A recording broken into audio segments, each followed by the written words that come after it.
De inmediato vamos a hablar de todo lo que ha significado esta agenda que ya ha sido pública de 7 puntos. Tenemos nuestras corresponsales, tenemos el análisis, todo preparado. Entonces comienza de noticia.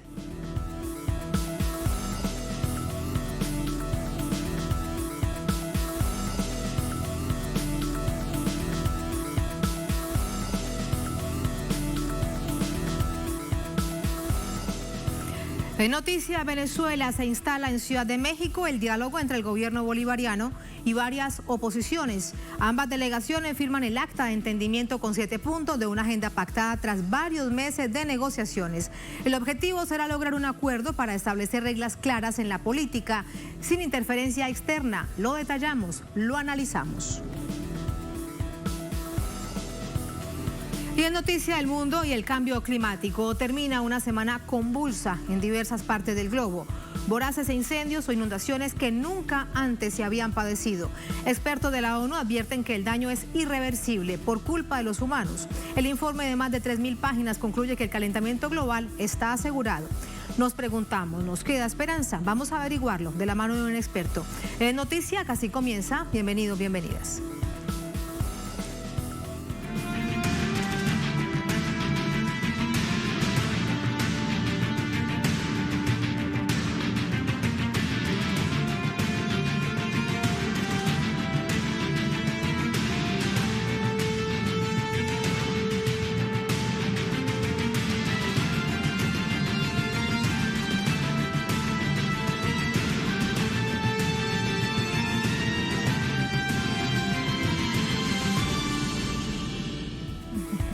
De inmediato nos conectamos con nuestras corresponsales en el lugar de la noticia. Aiza García, de Ciudad de México, desde el emblemático Museo Nacional de Antropología. Aiza, adelante, muy buenas noches.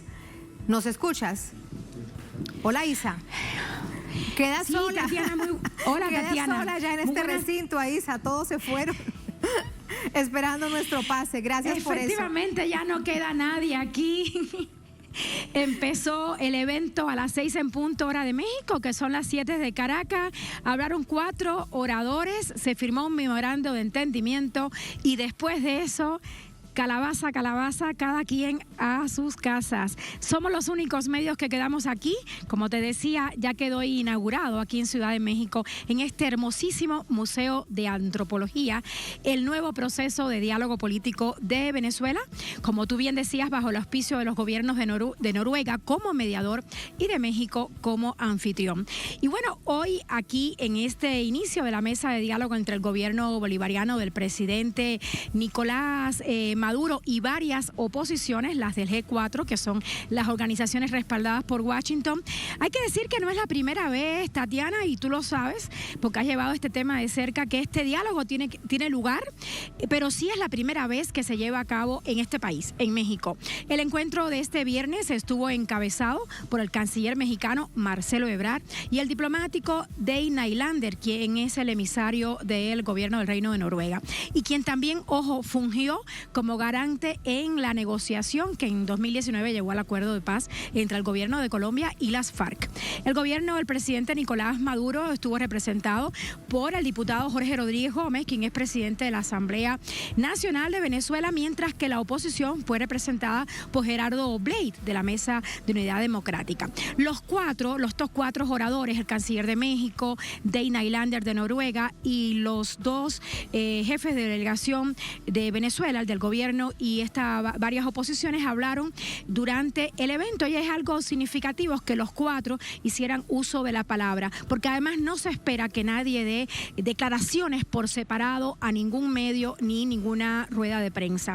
Y bueno, el canciller mexicano Marcelo Ebrard dijo que México abre las puertas al diálogo porque México cree en el diálogo y cree que el diálogo es el camino a buscar soluciones. También dijo que México, como presidente de CELAC, Tatiana, privilegia el diálogo y que les da la bienvenida a los representantes de ambas partes. Por su parte, el emisario de Noruega, Day Nylander, presentó a los representantes de las delegaciones que estaban sentados ahí en el escenario y dijo que hará todo lo posible por garantizar que estas negociaciones tengan un resultado satisfactorio, pero que saben que las diferencias, y esto es muy importante, Tatiana, solo la pueden resolver los propios actores, o sea, los venezolanos. El diálogo dependerá de la voluntad política de los actores en el diálogo, tal cual lo dijo, fueron sus palabras. Nylander pidió tener ante el diálogo una actitud seria y no conflictiva. Me llamó la atención que insistía mucho en esto y dijo que no debían dejar a los actores ninguna piedra sin remover. En este inicio del diálogo, de esta mesa de diálogo, hoy aquí en el Museo de Antropología, se leyó y bueno, también se firmó un memorando de entendimiento entre el gobierno bolivariano y la llamada Plataforma Unitaria de Venezuela, así lo llaman los noruegos a estos grupos del G4 que son los que están respaldados por Washington y que están en esa mesa de diálogo. Como puntos clave, Tatiana mencionó, el primero de estos 7 puntos es derechos políticos para todos. El segundo, garantías electorales para todos. El tercero, que haya un cronograma electoral para elecciones observables. Fue el tema, fue el término que usaron. 4, levantamiento de las sanciones al gobierno de Venezuela y restauración del derecho de activo. Esto es importantísimo por todo el bloqueo que ha habido durante estos últimos años a Venezuela, lo que ha afectado directamente al pueblo de Venezuela. 5.º punto, respeto al Estado constitucional de derecho, convivencia política y social. Y muy importante, renuncia a la violencia y reparación a las víctimas de la violencia. El 6.º punto, Tatiana, es la protección de la economía nacional y medidas de protección al pueblo venezolano. Y el 7.º, garantías de implementación, seguimiento y verificación de lo acordado. Este memorándum, bueno, él aclaró, Nylander, que las partes pueden acordar por separado durante estos días que va a durar el evento, pero que nada queda acordado hasta que todos estén de acuerdo, de un lado y de otro. Y bueno, que la delegación de cada parte va a estar integrada por 9 personas y que es importante que haya mujeres en cada parte de estas delegaciones.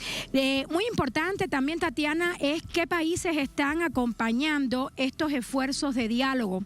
Un país es Rusia y el otro es el Reino de los Países Bajos, además obviamente del Reino de Noruega y de México, que es el anfitrión. Y bueno, el jefe de la delegación del gobierno de Nicolás Maduro, Jorge Rodríguez, pues él habló bien claro de que con Venezuela no se trabaja y no se resuelven las cosas con amenazas ni presiones. Y yo creo que eso es muy importante a destacar. Y bueno, también Jorge Rodríguez agradeció a México como anfitrión y también dijo que en Venezuela lo que funcionan son las palabras y también el respeto a la Constitución. También dijo que era una oportunidad para llegar a acuerdos tempranos e integrales con vista al futuro, algo muy importante. Bueno, también habló el representante de la oposición, quien hizo una descripción a su modo de cómo está la situación en Venezuela y hablaron, pero en total hablaron estos 4 oradores, el canciller de México, te digo, el emisario de Noruega y el representante del gobierno venezolano y el representante del G4 aquí de la oposición. El diálogo continúa mañana en un lugar que aún no se conoce. Se ha dicho que no se quiere dar a conocer todavía a la prensa y a lo mejor no se dé a conocer porque quieren trabajar sin la presión de la prensa. Ha habido mucho hermetismo en torno a qué hora iba a ser el evento de hoy, a qué hora iba a empezar, dónde iba a ser y en torno a todo lo que se habla del diálogo. Y cuando le preguntabas a alguien de la Cancillería a qué se debía tanto hermetismo, te decían que era porque así lo exigía el gobierno de Noruega, que así se lo había prometido a las partes del diálogo. Entonces, así ha sido esto todo este tiempo y bueno, por fin hoy pudimos ver el inicio de esta mesa de diálogo que tiene un precedente en la mesa de diálogo de República Dominicana del año 19 y se espera que esta de México sea igualmente o más exitosa que la de entonces y que se pueda llegar a algún acuerdo, Tatiana. Así que estaremos aquí nosotros durante estos días de plantón para darle seguimiento en esta cobertura a este inicio del diálogo en México, que como te decía, es la primera vez que se celebra en México, pero no es el primer diálogo, y tú bien lo sabes, entre delegaciones del gobierno bolivariano del presidente Nicolás Maduro y la oposición en Venezuela. Aisa, todo esto que nos relatas, esta radiografía que nos entregas es muy importante. Te pido que te quedes con nosotros porque hay otro punto además para establecer y tiene mucho que ver con la integración. Y no es una coincidencia que se dé en México, es que México preside en este momento, tiene la presidencia pro tempore de CELAC y hacen una cantidad de actividades por la reconstrucción y la integración, y también en ese contexto es importante conversarlo y entregar el contexto. Vamos, en tanto, Aisa, quédate con nosotros a ver cómo lo planteaba ante este primer encuentro de manera pública el representante por parte del gobierno, el representante plenipotenciario del presidente Maduro, Jorge Rodríguez, cuando presentaba precisamente sus opiniones. Ya sabemos en qué no estamos de acuerdo. Ya sabemos de qué manera tan distinta vemos nuestra vida.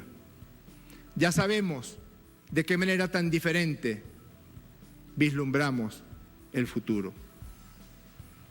El trabajo ahora es buscar en dónde encontramos puntos de confluencia para garantizar el porvenir y la felicidad del pueblo de Venezuela.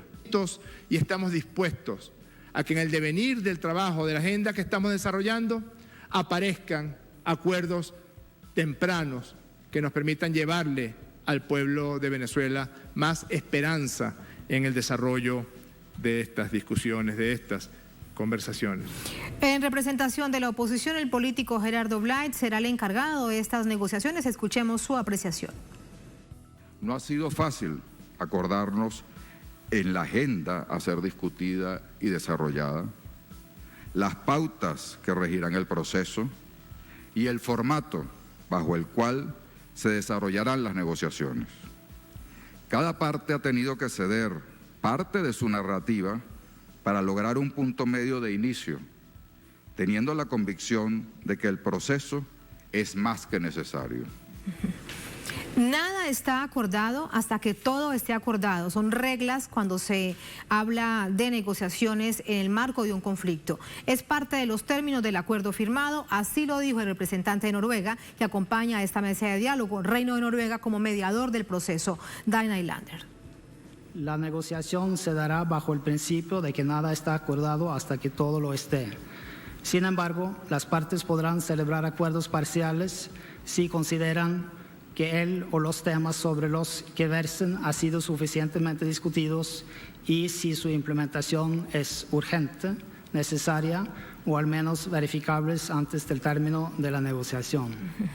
Vamos a Venezuela con nuestra corresponsal Madeleine García desde nuestra sala de noticias aquí en Caracas. Hola Madeleine, muy buenas noches. Quiero preguntarte, que además estás muy atenta a través del celular de redes sociales y de los principales actores que se pronuncian, ¿qué nos cuentas? Hola Tatiana, muy buenas noches. Pues no ha terminado de nacer el muchacho, dirían por allí. Ya las reacciones por parte, por ejemplo, de Juan Guaidó, quien es el supuesto presidente interino. Bueno, fue el autoproclamado en el año 2019 como presidente de este país, que no existe, además es inconstitucional, pero fue apoyado así por Estados Unidos, y por eso es que ellos están sentados ahorita en esta mesa de diálogo allí en México, y pues publicó un mensaje a la nación en donde prácticamente amenazaba y decía que si no se hacía lo que allí estaba establecido, su compromiso era seguir presionando. Si no se avanza en los acuerdos allí establecidos, pues el conflicto se agravará, las presiones continuarán, y esto se refiere precisamente a esas sanciones económicas y legales que ellos precisamente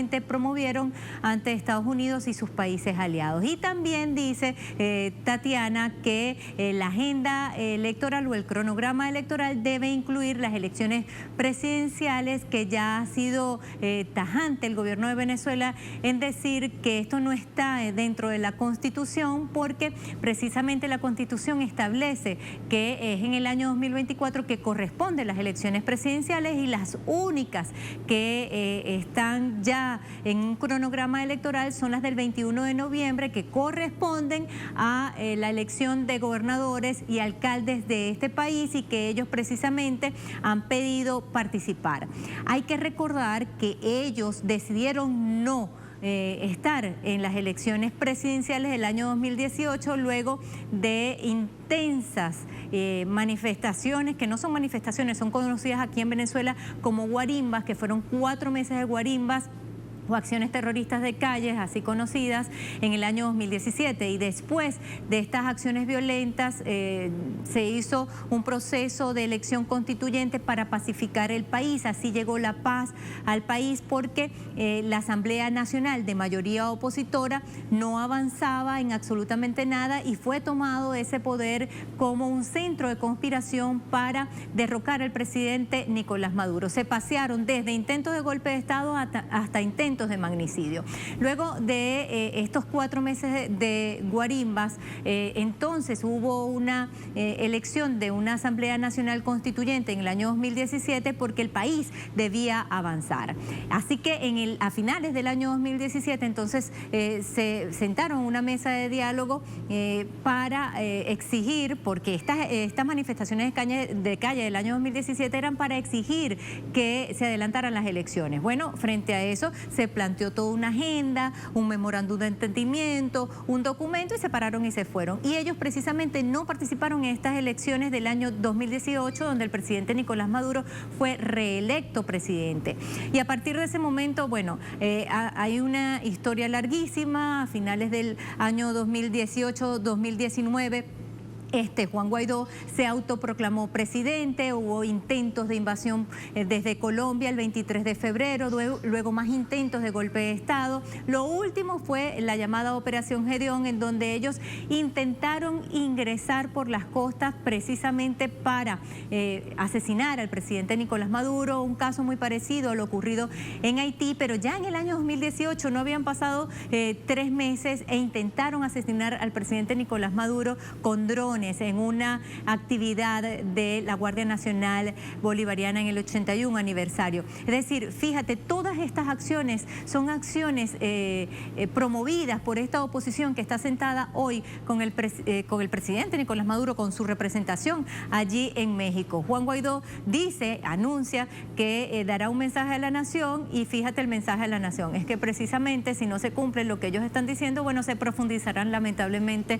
estas medidas de presión en contra de Venezuela. ¿Y cuáles son esas medidas de presión? Estas sanciones ilegales que ha traído, por supuesto, una situación en el tema de alimentación, medicinas, que ya ha sido superada en parte por el gobierno venezolano, confiscación de activos de todos los venezolanos, como la estatal PDVSA, Citgo, también la retención del oro y de cuentas bloqueadas en el exterior. Es decir, toda una situación generada por esta oposición, y esa es su carta de presentación, y cierra con broche de oro esto, con este mensaje.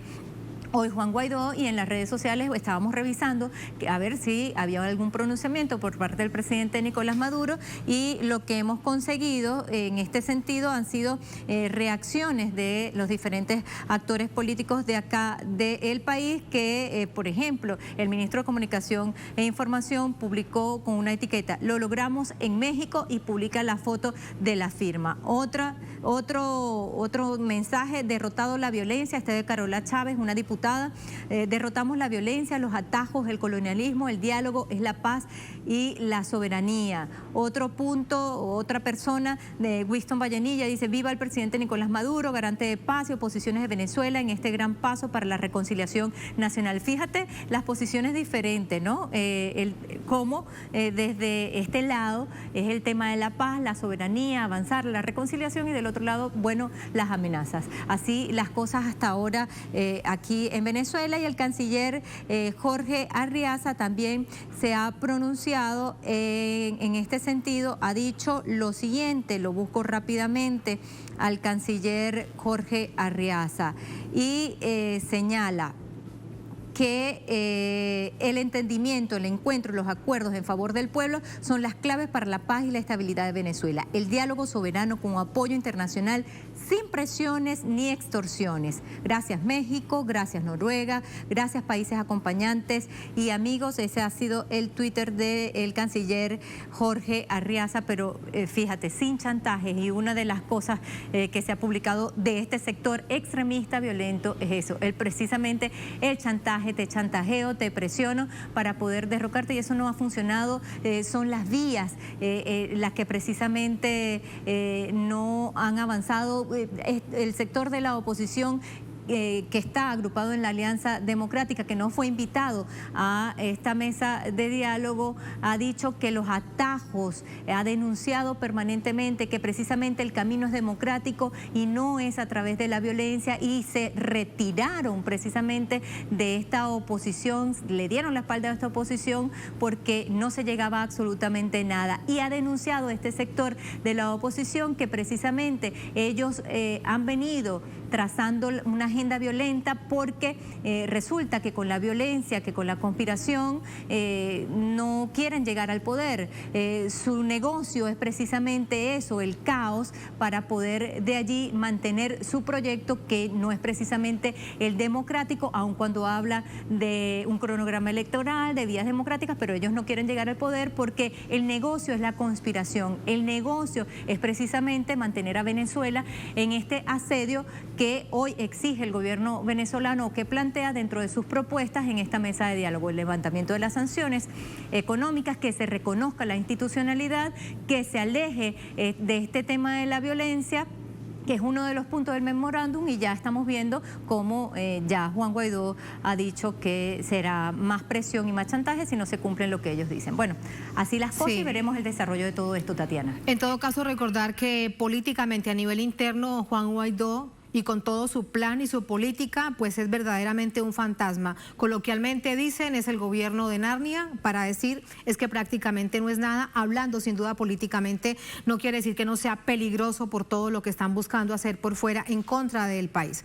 Gracias, Madeleine, por toda esta radiografía que resulta fundamental para entender este momento que se ha visto esta noche ahí en Ciudad de México. Gracias, muy buenas noches. Muy buenas noches. Muy buenas noches. Vamos a volver hasta Ciudad de México con nuestra corresponsal Aiza García. Aiza, teníamos un tema que resulta fundamental, y estamos hablando de la reconstrucción de la integración de nuestra América Latina, y México ha resultado fundamental con la presidencia pro tempore de la CELAC.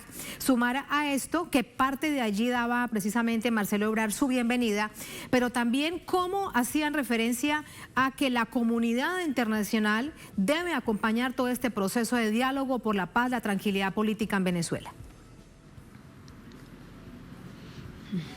Efectivamente, Tatiana, un importante punto el que estás tocando, el acompañamiento internacional que ha recibido Venezuela en este nuevo inicio de diálogo político.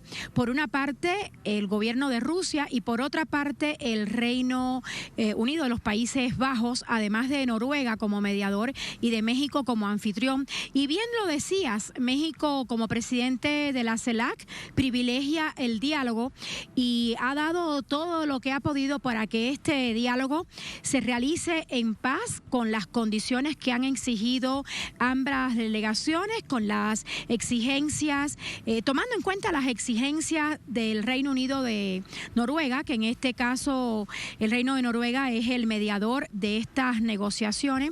Y bueno, es muy importante el papel de México aquí, lo agradeció Jorge Rodríguez, el representante plenipotenciario del gobierno del presidente Nicolás Maduro, y a mí me gustaría repasar lo que dijo Jorge Rodríguez hoy, que además me impresionó, porque ya sabemos que es muy buen orador, y dijo aquí en este lugar, en este auditorio Torres Bodet del Museo de Antropología, que es un lugar muy emblemático en la Ciudad de México, en presencia de más de 100 medios de la prensa nacional e internacional, Jorge Rodríguez dejó claro que Venezuela, el gobierno de Venezuela, no funciona con presiones, no funciona con amenazas, funciona con la palabra, con el diálogo, funciona con apego a la Constitución. Y él decía algo muy importante, Tatiana, decía que se ha logrado llegar a este acuerdo en medio de muchos obstáculos y ataques, y sobre todo cuando se está empezando un proceso de convivencia política y social de los venezolanos que aparecen quienes parecen tener agendas diferentes. Pero Jorge Rodríguez insistió en que deben ser los venezolanos los que decidan el futuro del país. De ahí que uno de los puntos de este importantísimo memorando que hoy se leyó acá en México y que se firmó por ambas delegaciones en presencia del canciller de México, Marcelo Ebrard, y del emisario del Reino de Noruega, Dale Aylander. Este memorando lo decía bien claro: respeto a la soberanía de Venezuela, respeto a la autodeterminación de Venezuela. Un punto muy clave que es obviamente uno de los puntos que puso sobre la mesa el gobierno de Venezuela. Y bueno, tenemos aquí los medios están desesperados por saber qué va a pasar estos días, dónde van a ser las reuniones. Te insisto en la cantidad de medios. Hace rato en una cobertura periodística yo no veía tantos medios aquí en un lugar, Tatiana, como los que vi hoy. La fila era enorme para entrar aquí al Museo de Antropología. Y esa es la atención. Además, todos con cubrebocas, todos fumigados. Esa es la atención que suscita a nivel mundial Venezuela. Hay que pensar que todo será para bien, que no habrá manipulación de los medios de comunicación, que es un punto que planteaba Dale Aylander, ese mensaje que le mandaba a los medios de comunicación. Y muy probablemente, conociéndolo en los 4 años que fue representante del Reino de Noruega, del Reino de los Países Bajos, él mismo en La Habana, en el acuerdo de paz entre el gobierno Santos y las guerrillas de las FARC, conocemos muy bien que él es así de claro y no sale nunca de sus líneas. Esa es parte también de la garantía y del éxito de la diplomacia que ellos ofrecen a través de esta organización de resolución de conflictos. Aiza, muchísimas gracias por todos esos detalles. Muy buenas noches. Buenas noches, Tatiana. Buenas noches, Aiza, gracias. Vamos a entrar con el análisis. Para ello nos acompaña Edgardo Ramírez, internacionalista, sociólogo, economista, profesor en la Escuela de Estudios Internacionales de la UCB, del Instituto de Altos Diplomáticos Pedro Guas de la Cancillería, del Instituto de Centros de Saberes Africanos, Americanos y Caribeños. Nos acompaña desde Venezuela. Profesor, muy buenas noches, bienvenido. Muy buenas noches, Tatiana. Muchas gracias. Yo tengo la ventaja que te estoy viendo. Pero ¿y cómo le parece que yo no? De lo que me estoy perdiendo. Profesor, gracias por acompañarnos. Antes de entrar en detalle, permítame poner en pantalla los 7 puntos de la agenda que han quedado pactada tras varios meses de negociación para conocer su apreciación. Vamos a revisarlos. El primero de ellos, derechos políticos para todos. Reiteramos, este es el memorando de entendimiento. 7 puntos, ahí están en pantalla. Derechos políticos para todos y todas. El número 2, garantías electorales para todos y todas, cronograma electoral para elecciones observables. 3, levantamiento de las sanciones, restauración de derechos a los activos, un punto fundamental porque marca, es transversal al bloqueo que padece Venezuela. 4, respeto al Estado constitucional de derecho. 5, convivencia política y social, renuncia a la violencia, reparación de las víctimas de esa violencia. 6, protección de la economía nacional, medidas de protección social al pueblo venezolano. Y 7, garantías de implementación, seguimiento y verificación de lo acordado. Y por último, parte de una norma clara es que nada está acordado hasta que todo esté acordado. Conocer su análisis acerca de esta agenda. Bueno, lo primero que nosotros debemos destacar en esas 7 lineamientos, pues, que permiten el inicio del proceso de diálogo, es que esas 7 posturas que están establecidas allí, yo debo destacar que por parte del presidente Nicolás Maduro, todas ellas tienen correspondencia. Por el presidente Nicolás Maduro, por el gobierno constitucional de Venezuela, incluso por la gran mayoría del pueblo de Venezuela. Si nosotros podemos, como tú muy bien leíste, esos 7 puntos, todos están en función de la soberanía, de la paz, de la justicia y del respeto a que Venezuela pueda labrarse con sus mismas aspiraciones, con sus mismos esfuerzos, con las actitudes y las capacidades de cada hombre y mujer, labrarse un gobierno, un modo de vida, un estilo de vida soberano.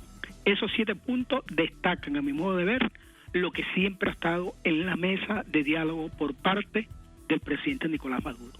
Cosa que, por supuesto, debemos destacar también lo siguiente. ¿Por qué la oposición está sentada hoy en esa mesa de diálogo? Está sentada porque la inmensa mayoría del pueblo venezolano ha resistido con dignidad, ha resistido de una forma inédita todos estos 7 años de guerra económica, de sabotaje de la economía, de bloqueo, incluso donde los que más han colocado, a nuestro modo de ver, lo que nosotros podemos decir, los saldos negativos, han sido los miles de venezolanos y venezolanas que han muerto, ya sea porque no han sido posibles pues los tratamientos médicos, por el bloqueo criminal, por todas las consecuencias que genera esta conducta injerencista del gobierno de los Estados Unidos y que está respaldada por una minoría en Venezuela de apatria. Creo que eso es lo esencial. El pueblo de Venezuela... Una minoría, profesor, pero que le ha hecho muchísimo daño al pueblo venezolano y en general al Estado como tal. No es que le hayan hecho daño a un grupo de personas o al presidente de una nación, es que le han hecho daño a todos y cada uno de quienes hacen vida en Venezuela, que es tan lamentable y que sigue siendo tan peligroso. De allí preguntarle qué esperar entonces del gobierno de Estados Unidos, detrás de quienes son esta extrema derecha, es la cabeza de esa oposición. Pero permíteme terminar de valorar lo que ha sido el papel del pueblo de Simón Bolívar.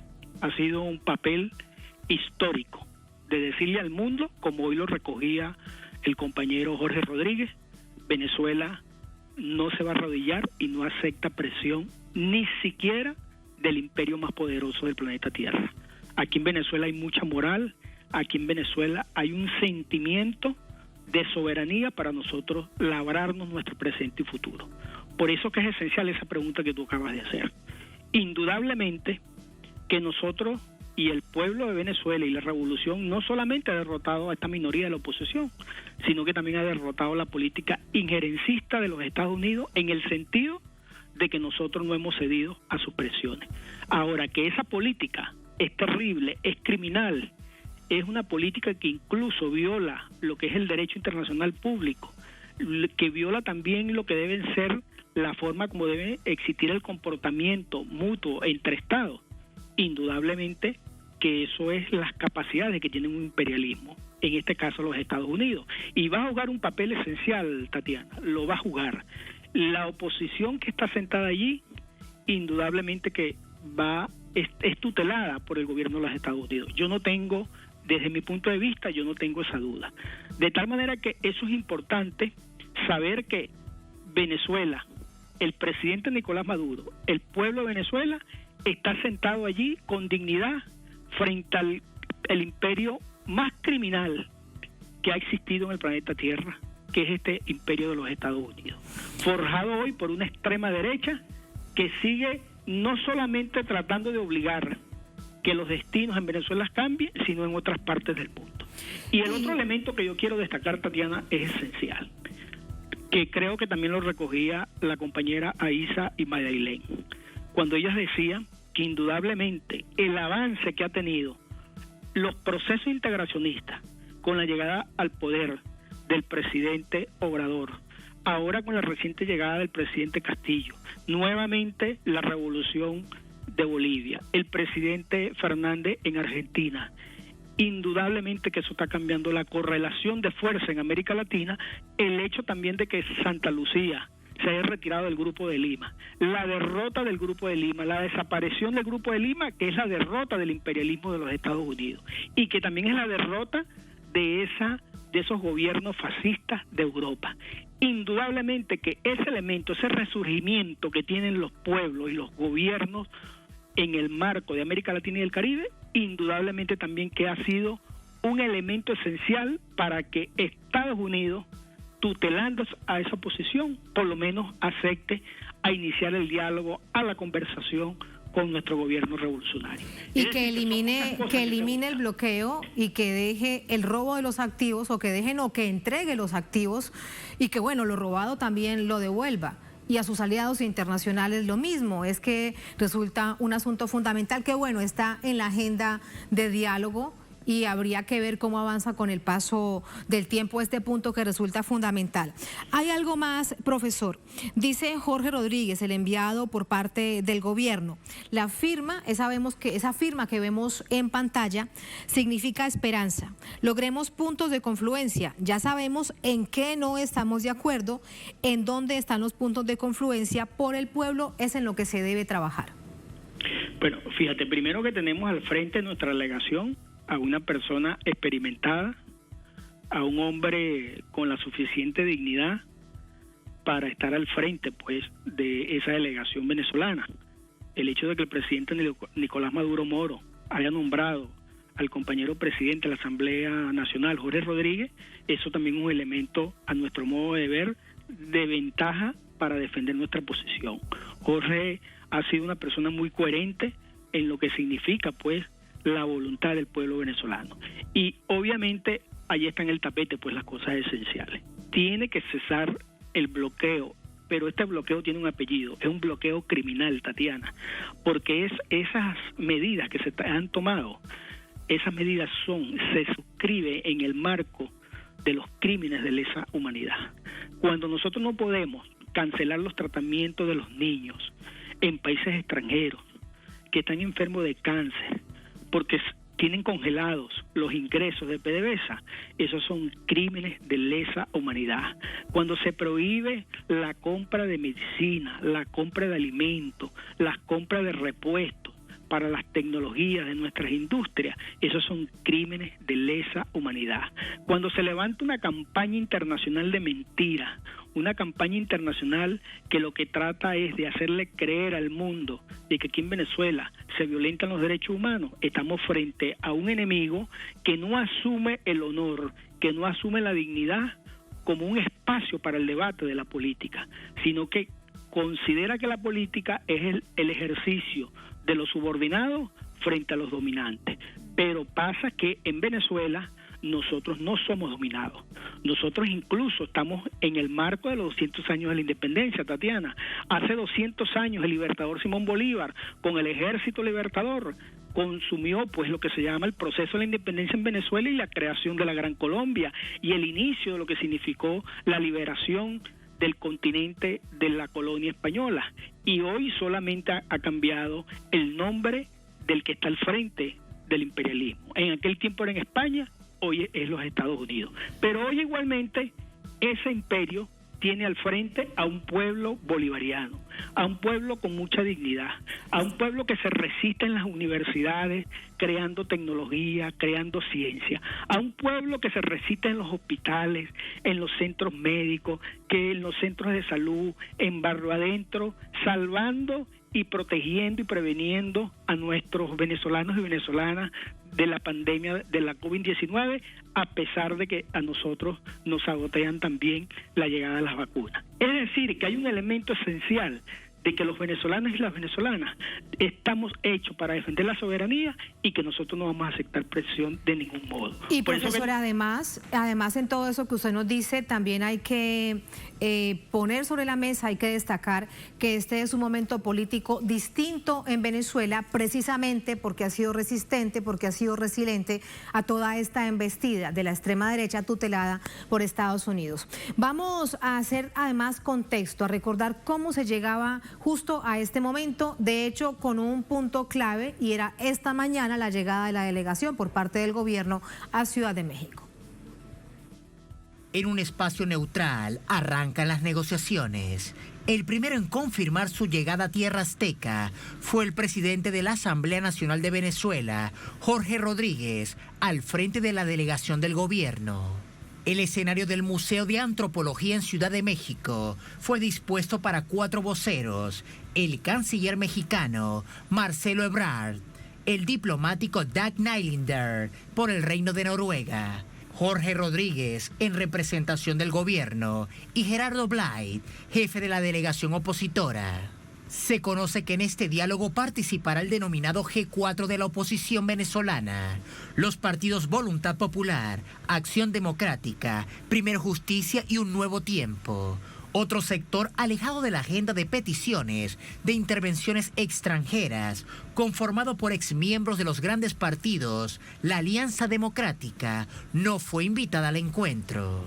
Esta es la quinta ocasión desde que el presidente Nicolás Maduro está al frente del país, que las partes se sientan a negociar sin éxito. El primer intento fue en 2014, en medio de un escenario de protestas violentas. La mesa en el Palacio de Miraflores se levantó sin acuerdos. Luego, en septiembre de 2016, se realizó la llamada Mesa Nacional para el Diálogo, de la cual resultaron varios acuerdos, pero pasado el tiempo ambas partes se acusaron de incumplimiento. Por parte del gobierno, se cumplió con la liberación de personas involucradas en los hechos vandálicos de las protestas. Un año más tarde, en 2017, el escenario para el diálogo fue República Dominicana. La oposición, que lideraba la Asamblea Nacional en desacato, empezaba con la narrativa de la realización de elecciones presidenciales libres y justas, y el gobierno pedía el fin de las sanciones por parte de Estados Unidos. La mesa se levantó en febrero de 2018 y la negociación entró en un proceso de receso. En 2019 se retomaron los encuentros entre las delegaciones, con conversaciones en Oslo, Noruega, y luego en Barbados. Tampoco se llegaron a acuerdos ante una oposición que exigía la renuncia de Maduro y nuevas acciones de bloqueo de Estados Unidos.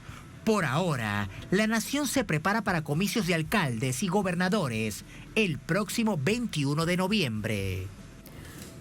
Tal como lo establece la Constitución, las normas electorales de esta nación suramericana. Vamos ahora al Twitter. En este momento, miren lo que ha dicho el presidente de Venezuela, Nicolás Maduro. Allí está. Saludamos la firma de memorando de entendimiento alcanzado entre el gobierno de la República Bolivariana de Venezuela y la plataforma unitaria de la oposición. Agradecemos a México y Noruega sus esfuerzos por la paz del pueblo venezolano. Lo logramos en México y el presidente Nicolás Maduro lo acompaña con esas fotografías del momento justo en donde se da la firma y donde se presenta además a México, a Venezuela y al mundo que esto ha sucedido. Hay también otro tuit de Países Bajos en Venezuela.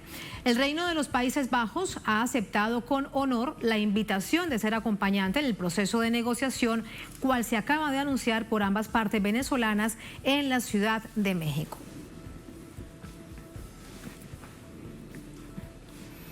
Profesor, y en particular con lo sucedido hoy, en este escenario emblemático en Ciudad de México, en el Museo Nacional de Antropología. Y lo dicho por el opositor Gerardo Blades. Él también ha dicho, llegar aquí ha sido muy difícil, hemos tenido que ceder, pero aquí estamos y lo hacemos por el pueblo de Venezuela. La pregunta es, ¿por qué esta oposición, que es la extrema, que no quiso presentarse, como recordábamos, a elecciones anteriores, que dio al traste con una cantidad de procesos de diálogo a los que ha llamado cientos de veces el presidente Maduro, él ha sido el escogido? ¿Por qué cree usted? Bueno, primero, Tatiana, porque han sido derrotados. Su agenda de la violencia, su agenda criminal ha sido derrotada. Pues el pueblo venezolano la ha derrotado contundentemente, le ha dicho no a la violencia.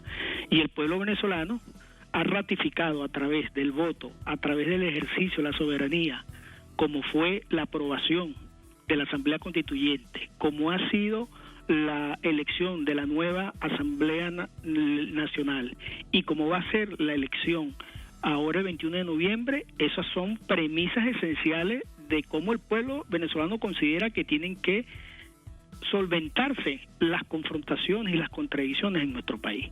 Pero como hay que insistir lo siguiente, hay una oposición minoritaria que es la que está tutelada y es la más firme aliada del imperialismo de los Estados Unidos.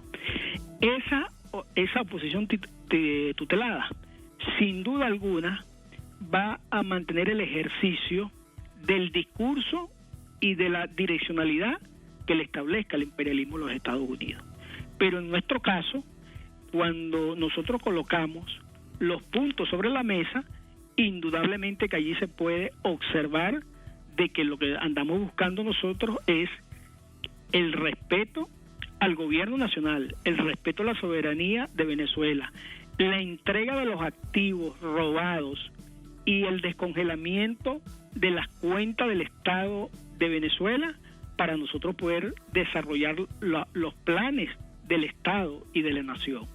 Eso es un avance desde el punto de vista, el hecho de que ellos estén sentados allí, es un avance para que el mundo sepa que de parte del gobierno de Venezuela siempre ha existido disposición al diálogo, ha existido disposición a la mesa del debate con la oposición. Nosotros no vamos a rehuir nunca ese debate, porque nosotros consideramos que lo que está establecido en la Constitución Nacional Bolivariana es lo que a nuestro modo de ver dibuja y deja intacto lo que es el ejercicio de una política de soberanía de Estado.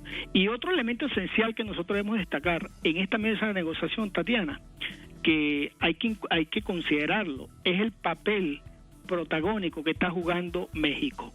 El presidente López Obrador ha recogido lo que ha sido la política histórica exterior de México, una política no injerencista, una política de autodeterminación de los pueblos y una política que los problemas de América Latina y el Caribe tienen que resolverse por la vía del diálogo, por el vía de la negociación y el acompañamiento que debe hacer el resto de las naciones de América Latina y el Caribe. Y un espacio, un espacio generoso que ha ofrecido el gobierno de México para este proceso de diálogo que tiene a los ojos del mundo entero en Venezuela, más de 100 medios de comunicación, como vemos en las imágenes, con todas las agencias occidentales pendientes de este proceso.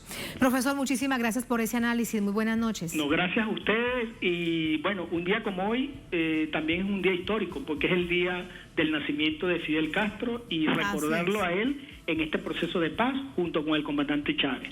¡Viva Venezuela, Tatiana! Muchísimas gracias. Un abrazo, profesor. Muy buenas noches. Así nos vamos a una brevísima pausa en esta emisión de Es Noticia. Al volver en noticia el mundo y el cambio climático. Termina una semana convulsa en diversas partes del globo. Voraces incendios o inundaciones nunca antes padecidas. Expertos de la ONU advierten que el daño es irreversible por culpa de los humanos. El informe de más de 3.000 páginas concluye que el calentamiento está asegurado. Una pregunta, ¿nos queda esperanza? Ya le preguntamos a un experto en Es Noticia. Sigan con nosotros.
En noticia El Mundo, la crisis climática podría generar una aceleración inédita del ciclo del agua con un potencial destructivo nunca antes visto.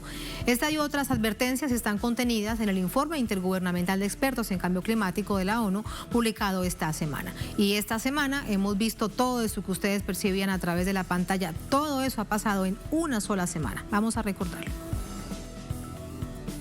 El panel intergubernamental sobre cambio climático de Naciones Unidas publicó esta semana la primera parte del sexto informe de evaluación, AR6, sobre cambio climático 2021. Los resultados de los estudios realizados y datos recabados por el equipo de expertos no podían ser más alarmantes. El temor que existía hace una década ante la posibilidad de que la temperatura global ascendiera 1 grado centígrado es hoy realidad. El informe AR6, basado en más de 14.000 fuentes de todo el mundo, señala que la elevación está en 1.1 grados, un nivel no registrado en el planeta desde la última glaciación hace 125.000 años. Sin embargo, la glaciación fue un proceso natural lento. En este caso, tal nivel de calor está siendo generado por el impacto del hombre debido a las altísimas emanaciones de gases de efecto invernadero, producidas principalmente por el sector industrial, la contaminación y la tala indiscriminada. Los gobiernos tienen allí la principal responsabilidad en el control del fenómeno.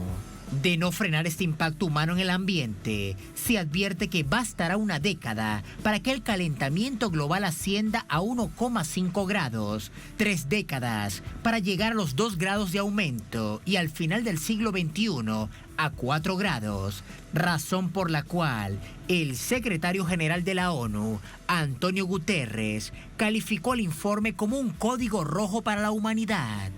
Ello explica por qué la Tierra sigue enviando señales críticas, olas de calor cada vez más intensas y más recurrentes, que han llegado a causar incendios forestales incontrolables, como los recientemente registrados en países como Italia, Grecia, Rusia y Turquía. Igualmente inundaciones y monzones, con consecuencias desastrosas, se han presentado recientemente en varios países de Asia, llegando a inundar el metro en China. En total, más de 920 personas fallecieron en julio de 2021, bajo vaguadas en India, Pakistán, Irán, Nepal, Afganistán, Tayikistán y otros países de la región. En ese sentido, 2 de los representantes del cuerpo de expertos que elaboraron el informe advirtieron que de seguir esta tendencia, sus países desaparecían bajo el incremento del nivel del mar. Maldivas, nación insular asiática enclavada en el Océano Índico, e islas Fiji, en Oceanía, al sur del Pacífico. Igualmente, las sequías han sido cada vez más funestas en África y América, ocasionando situaciones críticas, no solo de acceso al agua potable y el riego, sino también de energía eléctrica, fundamentalmente en la hidráulica. Sin embargo, el informe presenta alternativas: la reducción decidida de la contaminación de la industrialización descontrolada, frenar la tala, entre otras medidas que forman parte de acuerdos internacionales como, especialmente, el Protocolo de Kioto y el Acuerdo de París, serán claves para impedir una catástrofe. El asunto es qué tanto apoyo y decisión política tiene el Acuerdo de París. Lucas Michelud es miembro de la Asociación Argentina de Abogados Ambientalistas, nos acompaña desde Rosario, allá en Argentina, en el sur del continente. Abogado, muy buenas noches, bienvenido. ¿Qué tal? Muy buenas noches, Katiana, gusto en saludarte, saludar a toda la audiencia. Muchísimas gracias. De inmediato preguntarte por el Acuerdo de París, ¿qué tanta esperanza debemos tener en él cuando lo que hay allí son decisiones políticas? Y ya no solamente hablamos de las potencias, aunque sin duda son fundamentales, pero estamos hablando de una necesidad global. Bueno, precisamente el Acuerdo de París intentó de algún modo zanjar, ¿no?, las problemas y las profundas incógnitas que trajo Kioto, y a la luz del último informe del IPCC, realmente nos ubica en una situación en términos históricos muy preocupante, ¿no? El informe que yo escuchaba atentamente recién la presentación es realmente desgarrador, preocupante, alarmante. Las cifras son escandalosas y realmente se requiere una profunda transformación, no solamente en las políticas públicas de los distintos estados que conforman la comunidad internacional, sino también una profunda modificación en el sistema privado, fundamentalmente en los modelos de producción, en el modelo de producción de los agroalimentos esencialmente. Por lo tanto, este informe, que no es un informe cualquiera, recordemos, es un informe que han participado 234 autores y la aprobación de 195 estados. Por lo tanto, creo que este diagnóstico que trae el último informe del IPCC es realmente revelador de, por un lado, la relatividad o de algún modo lo que se ha subestimado en los informes anteriores en relación a la aceleración del cambio climático. Pero bueno, la verdad que estamos ante un tiempo entre paréntesis que puede ser sin lugar a duda un punto de inflexión en el futuro, no solamente de la humanidad, sino de la naturaleza. Es que esta frase lapidaria del secretario general de la ONU, abogado, cuando él dice es que lo que estamos es en un código rojo, el calentamiento futuro está asegurado. Hasta ese punto, entonces, ¿ya no hay nada que hacer? ¿Ya el daño es irreversible? Bueno, el informe tiene varias revelaciones que se venían de algún modo ya señalando por parte de la comunidad científica. Por un lado, es muy contundente, muy categórico en afirmar que el cambio climático es antropogénico, ¿no? Es decir, proviene de las actividades humanas, o que las actividades humanas son los responsables de la modificación en la temperatura del planeta. Esto es un fuerte cachetazo para todos los negacionistas que han en los últimos años intentado adjudicar el cambio climático a fenómenos naturales, ¿no? Pensemos, por ejemplo, en el caso de Trump en Estados Unidos. Por ejemplo, para los republicanos, porque Trump se va, pero quedaron otros republicanos. Las concentraciones de CO2 en la atmósfera son las más altas en los últimos al menos 2 millones de años, ¿no? Por lo tanto, todas estas aceleraciones, lo que nos viene a decir este informe, que tienen un curso irreversible en escalas medidas de centenarios o de milenios, y que esto va a impactar claramente en los océanos, en los cascos polares, en los niveles del mar. Y lo que nos está señalando es que prácticamente las actividades antrópicas han modificado el clima en todas las latitudes y en todas las partes del globo. Lo segundo que nos está mencionando este informe, me parece importante señalar esto antes de contestar esa pregunta muy pertinente, Tatiana, es que las olas de calor, las sequías y las lluvias torrenciales van a ser cada vez más frecuentes. Escuchaba recién en el informe que señalaban precisamente esto. Por otro lado, nos está confirmando, la comunidad científica está confirmando que la suba del 1,5 grados centígrados que informes anteriores eran como los umbrales sobre los cuales no se debía alcanzar, bueno, es irreversible, y que el umbral ya en exceso de 2, de 3, hasta incluso de 4 grados centígrados puede alcanzarse a fin de este milenio, ¿no? Con consecuencias irreversibles y en muchos casos drásticas para el desarrollo no solamente de la vida humana, sino también de cualquier otra vida en este planeta. Y por otro lado, lo que nos está diciendo, para referenciar un poco en lo que refiere a Latinoamérica, que bueno, es un problema obviamente global que va a impactar y muy fuertemente en nuestra región, en nuestras comunidades, en nuestros territorios. El mensaje final que nos da el IPCC y toda esta comunidad de científicos, por un lado, es que hay alguna salida, que tenemos o estamos todavía a tiempo de una salida, pero se necesita cambiar urgentemente de rumbo, dar una suerte de gran volantazo en términos de civilización y en términos de modelo, y eso implica, por un lado, comenzar urgentemente a modificar nuestra matriz, por un lado energética, nuestros modelos de desarrollo que terminan siendo altamente contaminantes y son los que en gran medida contribuyen al calentamiento global y la crisis climática.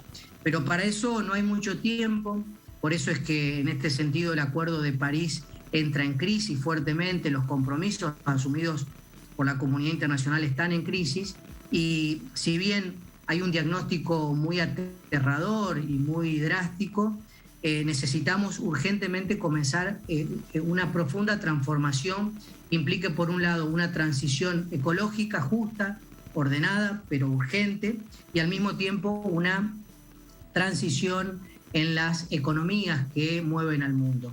Necesitamos comenzar a descarbonizar nuestras sociedades fósiles y comenzar de algún modo a soñar una sociedad post-fósil o de combustible cero. Todo esto parece una quimera, lo que pasa es que lo tenemos a la vuelta de la esquina. Y usted con esto quiero despedir, lamentablemente se nos acaba el tiempo, abogado. Usted nos hablaba de Trump, pero bueno, Trump se va, quedan una cantidad de representantes republicanos que a su vez son lobistas de empresas transnacionales petroleras que no les interesa para nada el cambio climático. Así también se padezca. En Estados Unidos hemos visto cómo se queman hectáreas por completo productos de incendios esta temporada, pero no dan su brazo a torcer, profesor. Así que una reflexión breve para despedirlo, porque son esos negacionistas interesados porque tienen sus propios intereses. Sí, tal cual. La pandemia mundial, bueno, los incendios masivos que estamos experimentando en distintas latitudes. Recién escuchaba, en el sur de Italia hay casi 50 grados centígrados, pero en el norte profundas inundaciones. De este lado del globo estamos atravesando una de las peores sequías que está afectando a una de las cuencas más importantes, que es la cuenca del río Paraná, la bajante más importante de las últimas 8 décadas. Estos fenómenos se van a ir acentuando, se van a ir profundizando estos procesos entre sequías e inundaciones. Por lo tanto, lo que necesitamos es poner sobre la mesa profundas políticas públicas que estén orientadas precisamente a descarbonizar la industria, descarbonizar el transporte, modificar los modelos de producción que hay hoy, que son altamente enemigos de la naturaleza, avasallando los ecosistemas, devastando las selvas, los bosques nativos, con incendios que cumplen la misma finalidad que las topadoras, que es expandir la frontera agrícola ganadera de manera compulsiva. Todo eso es lo que está hoy en cuestionamiento, todo eso es lo que está hoy en crisis, y necesitamos obviamente de compromisos locales, de los gobiernos locales y los gobiernos nacionales, acuerdos regionales y obviamente un nuevo pacto ecosocial de parte de toda la comunidad internacional. En Europa, por ejemplo, muchas compañías petroleras, hace muy poco un tribunal holandés condenó a la empresa Shell precisamente por contribuir al calentamiento global. Esas mismas empresas son las que vienen en muchos casos a regiones como Sudamérica con proyectos altamente extractivistas o que tienen por lo menos como finalidad la exploración petrolera. Por lo tanto, creo que los desafíos son globales, pero hay que comenzar a tener una fuerte intervención en las políticas públicas de manera regional y local. Muchísimas gracias, abogado. Es muy interesante todo lo que nos ha dicho, pero altamente triste para todo nuestro planeta y para todos los que vivimos en él. Muchísimas gracias, muy buenas noches. Muchas gracias a ustedes, buenas noches. Muy buenas noches. A ustedes gracias por habernos acompañado. Ponemos punto final a esta emisión de Noticias. Será hasta el próximo lunes. Sigan con nosotros.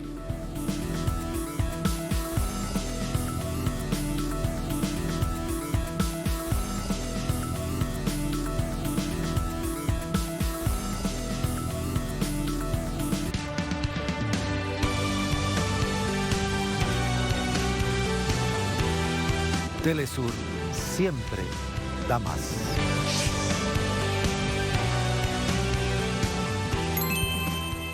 Telesur trae a sus pantallas una entrevista especial al doctor Jerónimo Pacheco Aispuro, neurólogo.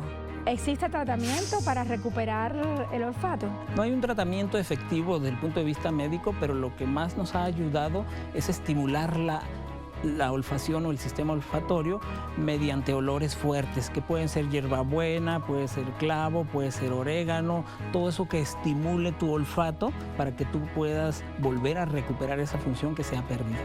Entrevistado por Aísa García. Sábado, solo por Telesur.